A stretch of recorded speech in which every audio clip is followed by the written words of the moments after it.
Zay ihany koa no mitondra antsika mankany amin'ny lafim-baovao manasongadina ny politika anisan'ny nanamarika ity herinandro ity moa ny fanemorana teo anivon'ny anteny miram-pirenena ny fandinihana ny volavolan-dalàna momba ny fametrahana ny tribunal manokana izay sahana ny Raraha Andramena. Manoloana izay manana ny ambarany ny Premier Ministre lehibe ny gouvernemanta. Mino fa manana ny fitiava-tanindrazana tanteraka daholo ireo solombavam-bahoaka. Ny lalàna zay natao dia lalàna afahantsika hampandroso an'i Madagasikara fa tsy misy lalàna eritreretina hoe tsy hampandroso an'i Madagasikara na hoe lalàna natokana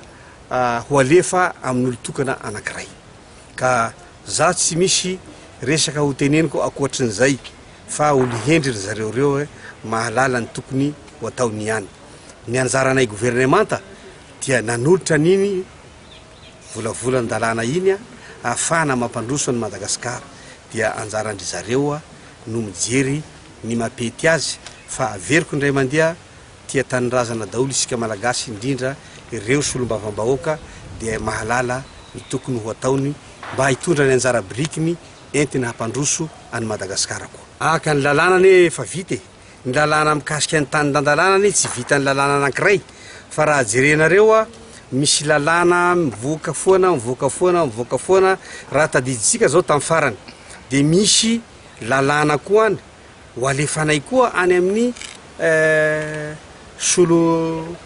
solombavam-bahoaka mikasika an'le hoe tsy fankatoavana andreny zay hoe lalàna ho izy hitandromana ny demokrasia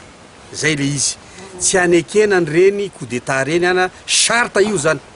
lalàna vaovao charte nalefany koa izy zay charte zay zany rehefa mivoaka koa zany dia mbola mana mafy lalandava ny tany-tandalàna satria maro ny pitsopitsony tsy maintsy jerena ao raha dinenareo fa miezaka ny lalàna efa navoaka anay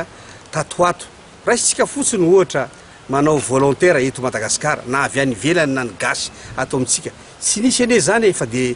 bénévolat moa filazana azy amin'ny fiteny mahazatra atsika hoe mahany fa nefa nasiana lalàna mihitsy izy amin'izao fotoana ary hitatsika izy fa efa lany tamin'ny solombavam-bahoaka tao amin'ny anteny miera tamin'ny farany teo ka ny lalàna zany tsy maintsy avoatsika ary mitohy lalandava